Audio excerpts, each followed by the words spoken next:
Hi friends, welcome to my channel. இந்த வீடியோவில் நம்ம என்ன பார்க்க போகிறோம்னா, நமக்கு இந்த மாதிரி வரக்கூடிய யான்ஸ், அதை ஹேங்க்குன்னு சொல்லுவாங்க. அந்த ஹேங்கை வந்து இந்த மாதிரி பாலா சிக்கு இல்லாமல் நம்ம யூஸ் பண்ணுறதுக்கு பாலா நம்ம வந்து எப்படி மாற்றி யூஸ் பண்ணுறது அப்படிங்கிறத பற்றி தான் தெரிஞ்சுக்க போகிறோம். இதுக்கு எந்த விதமான யான் வைண்டிங் மிஷினும் நம்ம யூஸ் பண்ண போகிறதில்ல. இந்த வைண்டிங் மிஷின்ஸ்லாம் பார்த்திங்கன்னா கொஞ்சம் காஸ்ட்லி. ஸோ இந்த வைண்டிங் மிஷின்ஸ்லாம் யூஸ் பண்ணாமல் நம்ம வீட்டில் கையாலேயே எப்படி அதை வந்து பாலாக கன்வெர்ட் பண்ண போகிறோம், அதை தான் பார்க்க போகிறோம். நமக்கு லோக்கல் ஷாப்பில் கிடைக்கிற யான்ஸ் பார்த்திங்கன்னா இந்த மாதிரி அக்ரிலிக் யான் எல்லாமே வந்து இந்த மாதிரி பால் மாதிரி தான் கிடைக்கும். ஸோ இது வந்து நம்ம ஈஸியாக யூஸ் பண்ண முடியும். இது சிக்கு ஆகிறதுக்கு வாய்ப்பே இல்லை. இன்னும் கொஞ்சம் பிராண்டடாக போகும்போது அவங்களும் பார்த்திங்கன்னா இந்த மாதிரி நமக்கு பாலாக தான் கொடுப்பாங்க. அதுலேயும் ஒரு சில இடத்துல வந்து ஹேங்க் வரத்துக்கும் வாய்ப்பு இருக்குது. ஆனாலும் பால் தான் மோஸ்ட்லி கிடைக்கும் நமக்கு. ஸோ இது வந்து எந்த விதத்துலையும் நமக்கு சிக்காகாது. அப்படியே நம்ம யூஸ் பண்ணி வச்சுக்கலாம். கொஞ்சம் பேலன்ஸ் இருக்கிறத அப்படியே யூஸ் பண்ணிக்க முடியும். பட் பார்த்திங்கன்னா இதுக்கு பேர் ஹேங்க்குன்னு சொல்லுவாங்க. இந்த ஹேங்க் வந்து எல்லா கலர்ஸ்லேயும் கிடைக்கும். நிறைய வெயிட்டு வேரியேஷனும் நிறையா வரும். இது எல்லாமே நான் வந்து மீஷோவில் தான் பர்ச்சேஸ் பண்ணேன். இந்த யான்ஸை வந்து நம்ம அப்படியே யூஸ் பண்ண முடியாது. இது வந்து நீங்கள் அப்படியே பிரித்து யூஸ் பண்ணும்போது ஈஸியாக சிக்காகும். ஸோ இதை வந்து நம்ம இந்த மாதிரி பாலாக கன்வெர்ட் பண்ணி வச்சுக்கிட்டோம்னா இதை வந்து யூஸ் பண்ணுறது ரொம்ப ஈஸி. நமக்கு சின்ன ஒரு பவுலில் போட்டுட்டு நம்ம மேலே உட்காந்துட்டு ஈஸியாக யூஸ் பண்ண முடியும். அது எங்கேயும் உருண்டு ஓடாது, சிக்காகாது. அந்த மாதிரி யூஸ் பண்ண முடியும். இதை எப்படி நம்ம வந்து இந்த மாதிரி பாலாக கன்வெர்ட் பண்ணலாம், அதை தான் நம்ம பார்க்க போகிறோம். இந்த மாதிரி எனக்கு வந்து அந்த ஹேங்கை தான் நான் இந்த மாதிரி பாலாக கன்வெர்ட் பண்ணி வச்சுருக்கேன். இது வந்து நான் மீஷோவில் 3 இது சேர்ந்தாப்பில் பர்ச்சேஸ் பண்ணேன். அதை தான் இது மாதிரி நிறைய கலர்ஸ் நான் பர்ச்சேஸ் பண்ணியிருக்கேன். இது எல்லாமே வந்து நான் இந்த மாதிரி சுற்றி வச்சுப்பேன். இல்லை நீங்கள் வந்து ஒரு நியூஸ் பேப்பரை கொஞ்சம் சுருட்டிட்டு கூட அதில் கூட சுற்றிக்கலாம். பட் இது வந்து ரொம்பவே ஈஸி மெத்தடு தான். வாங்க இப்போ எப்படி இதை வந்து கன்வெர்ட் பண்ணலான்னு பார்க்கலாம். இப்போ இந்த மாதிரி இருக்குது இல்லையா, இதை வந்து நீங்கள் இப்படி பிரித்து விட்டிங்கன்னா ஈஸியாக பிரிஞ்சிடும். சும்மா முறுக்கி தான் வச்சுருப்பாங்க. இதை நம்ம ஈஸியாக இப்படி பிரித்து எடுத்தோம்னா லென்த்தாக வந்துடும் நமக்கு. இந்த லென்த்தை வந்து அவங்க என்ன பண்ணியிருப்பாங்க, சிக்காகாத அளவுக்கு இந்த 2 இடத்துல வந்து நாட் போட்டு வச்சுருப்பாங்க.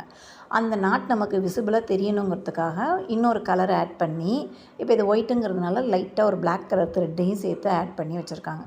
ஸோ இப்படி தான் நமக்கு வரும். இது வந்து ஈச் வந்து 50 கிராம்ஸ் வரும் நமக்கு டோட்டலாக. இப்போ இந்த இடத்துல பார்த்திங்கன்னா அவங்க வந்து ஒரு நாட் போட்டிருக்காங்க இல்லையா, இதை ஜஸ்ட்டு கட் பண்ணி எடுத்துட்டிங்கனாலே போதும், வேறு ஒன்றுமே கிடையாது. கட் பண்ணி எடுத்துகிட்டு இதை ஒன்றா சேர்த்துடக்கூடாது. சேர்க்காமல் அப்படியே தனித்தனியாகவே வச்சுக்கோங்க. நமக்கு அந்த ஓவல் ஷேப் மாதிரி கிடைக்கிது இல்லை, அதை அப்படியே தனித்தனியாகவே வச்சுக்கணும். ஒன்றா சேர்த்துடக்கூடாது. சேர்க்காமல் அப்படியே வச்சு தான் நம்ம யூஸ் பண்ண போகிறோம். இதில் பார்த்திங்கன்னா அது அந்த கலர் வேரியேஷன் தெரியணுங்கிறதுக்காக வேறு ஒரு சின்ன நூலை வந்து அட்டாச் பண்ணியிருப்பாங்க. வேறு கலர் நூலை வந்து அட்டாச் பண்ணியிருப்பாங்க. அதை வச்சு நம்ம ஈஸியாக ஐடென்டிஃபை பண்ணிக்கலாம். அதே மாதிரி இந்த இடத்துலையும் போட்டிருப்பாங்க. ஓகேவா, 2 இடத்துல இதே மாதிரி போட்டிருப்பாங்க. இது 2ஐயும் நீங்கள் ஈஸியாக கட் பண்ணி எடுத்துகிட்டு, இப்போ இதை வந்து இப்படியே கையில் வச்சுக்கிட்டே நம்ம சுற்றவும் முடியாது. இது வந்து சிக்காகும், ஈஸியாக சிக்காயிடும். ஸோ இதுக்கு ஒரு மெத்தடுன்னு பார்த்திங்கன்னா, இப்போ இந்த இடத்துல பார்த்திங்கன்னா நமக்கு இந்த யானோட நுனி கிடைக்கும். அந்த நுனியை மட்டும் எடுத்துக்கிட்டு இதை வந்து அப்படியே பிடிச்சிக்கோங்க. இந்த எண்டையும் அந்த எண்டையும் பிடிச்சிக்கோங்க. இதை விட்டிங்கன்னா ஒன்றோட ஒன்று கலந்துரும். அந்த மாதிரி கலக்க விடாமல் நம்ம வச்சுக்க போகிறோம். இப்போ நான் இதை எப்படி சுற்ற போகிறேன் அப்படின்றத காமிக்கிறேன் உங்களுக்கு. நான் வந்து ஜஸ்ட் இந்த டேபிள் மேட்டு தான் வச்சுருக்கேன். நான் மோஸ்ட்லி எல்லார் வீட்லேயும் இருக்கும் இந்த டேபிள் மேட்டு. இந்த டேபிள் மேட்டில் இந்த பக்கமாக இப்படி இதை மாட்டி விட போகிறேன். இந்த 2 கை பிடிச்சி வச்சுக்கோங்க இல்லையா, இதை வந்து இப்படியே அந்த லூப்பை அப்படியே மாட்டி விட்டிங்கன்னா இங்கே இருக்கும். ஸோ இதை வந்து நம்ம ஈஸியாக பாலாக ரொட்டேட் பண்ணி எடுத்துக்க முடியும். இப்படி உங்கள்கிட்ட டேபிள் மேட் இல்லை அப்படின்னா உங்கள் வீட்டில் சேர்ஸ் இருக்கும் இல்லையா, சேரோட பேக் ரெஸ்ட் இருக்கு இல்லையா, பின்பக்கம் சாஞ்சு உட்காருவோம்ல, அந்த பக்கத்தில் கூட நீங்கள் இதை மாட்டி விட்டுட்டு பாலாக ரொட்டேட் பண்ணலாம். இல்லை நம்மகிட்ட ஒரு ஸ்டூல் இருக்குது அப்படின்னா கூட ஸ்டூலை தலைகீழாக கவுத்து போட்டு அந்த காலில் மாட்டி விட்டுட்டு கூட நம்ம இதை யூஸ் பண்ணலாம். ஸோ நம்ம ரொட்டேட் பண்ணி இதை எடுக்க பார்த்திங்கன்னா இது முன்னாடி நவுந்து வரும். அதை ஒன்றா கலந்துர விட்டுறக்கூடாது. அப்படியே டைட் பண்ணி வச்சுட்டு நீங்கள் வந்து இதை கொஞ்சம் கொஞ்சமாக எடுத்து விட்டு சுற்ற வேண்டியது தான். இப்போ இந்த மாதிரி பார்த்திங்கன்னா இந்த பாலில் நான் என்ன பண்ணியிருக்கேன்னா, இப்படி உள் பக்கம் ஃபஸ்ட்டு எண்டு தெரியாது, இப்படியே சுற்றி வச்சுருக்கேன். இதில் எனக்கு என்ன ஒரு பிரச்சனைன்னா, நான் இப்படி விட்டுட்டேன்னு வைங்களேன், இது எங்கேயாவது உருண்டு ஓடிடுச்சு அப்படின்னா ஈஸியாக அவுந்துருது. ஸோ அந்த மாதிரி இல்லாமல் இந்த எண்டை வந்து இங்கே நாட் போட்டு வச்சுக்கிறேன் மேலே. இங்கே பாருங்கள், லாஸ்ட் எண்டை நான் இந்த பக்கம் மேலே நாட் போட்டு வச்சுருக்கேன். பட் ஃபஸ்ட் எண்டு இருக்கு இல்லையா, அதை இந்த பக்கம் வெளியில் தொங்குற மாதிரி நான் விட்டுருக்கேன். இப்போ நான் எனக்கு தேவைங்கும் போது இதை பிடிச்சி இழுத்தாலே எனக்கு யான் வந்து லூஸாக வந்துகிட்டே இருக்கும். ஸோ உள் பக்கம் சிக்காகிறதுக்கு வாய்ப்பே இல்லை. ஸோ இந்த மாதிரி எப்படி சுற்றலாங்கிறத தெரிஞ்சு வச்சுக்கோங்க. இதே மாதிரி ஃபாலோ பண்ணிக்கலாம். இப்போ இந்த இடத்தோட நுனியை வந்து நம்ம கையில் எடுத்துக்கலாம். இதை பாருங்கள், கொஞ்சம் கொஞ்சம் பிரித்து விட்டுக்கோங்க. எல்லாத்தையும் நிறைய பிரித்து விட்டிங்கன்னா அது ஒன்றா சேர்ந்து நம்ம எடுத்து சுற்றும் போது அதிகமாக சிக்காகும்.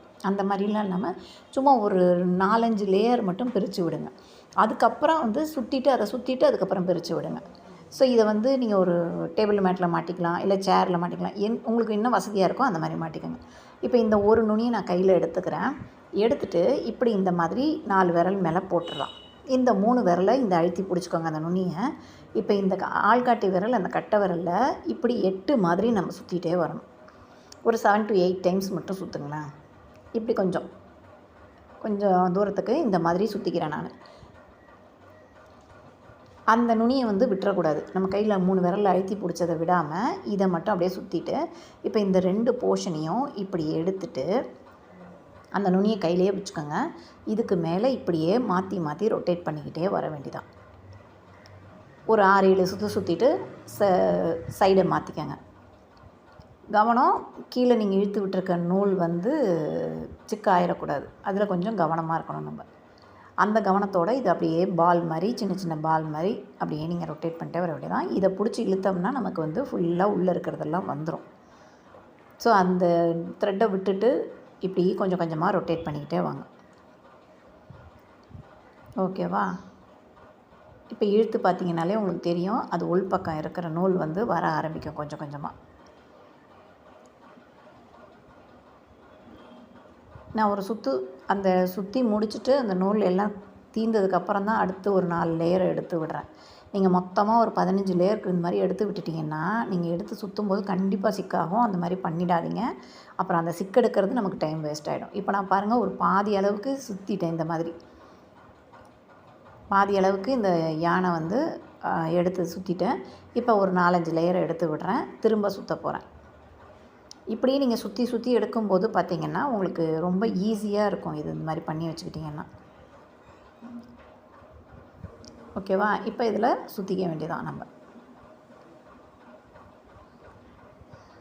எப்போ யான் வாங்கினாலும் இந்த மாதிரி ஹேங்காக வாங்குறீங்க அப்படின்னா, ஹேங்கை வந்து இந்த மாதிரி பால் இல்லை கேக்குன்னு சொல்லுவாங்க. பால் இல்லை கேக்குன்னு சொல்லுவாங்க. அந்த மாதிரி நீங்கள் கன்வெர்ட் பண்ணி வச்சுக்கிட்டிங்கன்னா பின்னாடி யூஸ் பண்ணும்போது நமக்கு ரொம்ப ஈஸியாக இருக்கும். ஒரு 4-5 லேயர் எடுத்து விட்டேன் நான். அது தீர்ந்ததுக்கப்புறம் அடுத்தடுத்த லேயர் நான் எடுத்து விட்டுக்கிறேன். எந்த காரணத்தை முன்னிட்டும் இந்த இது வந்து நமக்கு முன்னாடி வந்துடக்கூடாது. இப்போ நான் எல்லாத்தையும் மொத்தமாக சுற்றி முடிச்சிட்டேன். ஃபினிஷிங் பார்த்திங்கன்னா இப்படி தான் இருக்கும். நீங்கள் சுற்றி முடித்ததுக்கப்புறம் இந்த எண்டு போர்ஷன் இருக்குது இல்லையா, இதை என்ன பண்ணுங்கள், இந்த இடத்துல கொடுத்து ஈஸியாக பிரிக்கிற மாதிரி ஒரு நாட் போட்டு வச்சுக்கோங்க. எப்போ பார்த்தாலும் நம்ம ஈஸியாக பிரித்து எடுக்கிற மாதிரி ஒரு நாட் போட்டு வச்சுக்கோங்க. அதுக்கப்புறம் தான் வந்து அந்த இதை டைட் பண்ணணும். இது லூஸாகவே விட்டு கொஞ்சம் டைட் பண்ணி, அதாவது கொஞ்சம் டைட் பண்ணி ஒரு நாட்டு இப்படி பிடிச்சி வைத்தா நாட் வந்துடணும். அந்த மாதிரி இருக்கிற மாதிரி ஒரு நாட் போட்டு வச்சுக்கிறேன். ஸோ இது வந்து பிரிஞ்சும் வராது, உங்களுக்கு செக்யூர்டாக இருக்கும். எந்த பிரச்சனையும் இல்லை, உங்களுக்கு சிக்காகாது, எதுவுமே ஆகாது. அந்த பால் வந்து நீங்கள் ஒரு பாக்ஸில் போட்டு வச்சுட்டு நம்ம ஒர்க் பண்ணலாம். இப்போ நம்ம ஃபஸ்ட்டு விட்டோம் இல்லையா, அந்த 3 விரலில் பிடிச்சிருந்தோம்ல அந்த யானை. இப்போ இதை உள்ளேருந்து எடுக்கிறேன். பாருங்கள் எவ்வளோ ஈஸியாக நமக்கு வருதுன்னு. மேல் பக்கம் எந்த சிக்கும் ஆகாது. நமக்கு இந்த யானை இழுக்க அப்படியே வந்துகிட்டே இருக்கும் இது உள்ளேருந்து. ஸோ ஈஸியாக நீங்கள் ஒர்க் பண்ண முடியும் இந்த மாதிரி. இதை ஒரு பாக்ஸில் போட்டு கீழே வச்சுட்டு நீங்கள் சேரில் உட்காந்துட்டு நம்ம ப்ராஜெக்டை அழகாக பண்ணலாம். ஓகேவா? அவ்வளோதான். இதை எடுக்க வந்துக்கிட்டே இருக்கும் உங்களுக்கு. ஸோ சிக்காகாமல் இருக்கும் நமக்கு. நம்ம சேனலில் ரிட்டன் கிஃப்ட்ஸும் பண்ணி கொடுத்துட்ருக்கேன். உங்களுக்கு ஏதாவது ரிட்டன் கிஃப்ட்ஸ் தேவைப்பட்டுச்சுன்னா மேலே தெரிகிற வாட்ஸ்அப் நம்பருக்கு கால் அல்லது மெசேஜ் பண்ணுங்கள். நான் டீட்டெயில் சொல்கிறேன். நம்ம சேனலில் இப்போ தான் ஃபஸ்ட் டைம் பார்க்குறீங்கன்னா சப்ஸ்கிரைப் பண்ணிவிட்டு பக்கத்தில் இருக்க பெல் ஐக்கானை கிளிக் பண்ணி ஆல்னு நோட்டிஃபிகேஷன் கொடுத்து வச்சுக்கோங்க. அப்போ தான் அப்கமிங் வீடியோஸ் எல்லாமே உங்களுக்கு நோட்டிஃபிகேஷனாக வர ஆரம்பிக்கும்.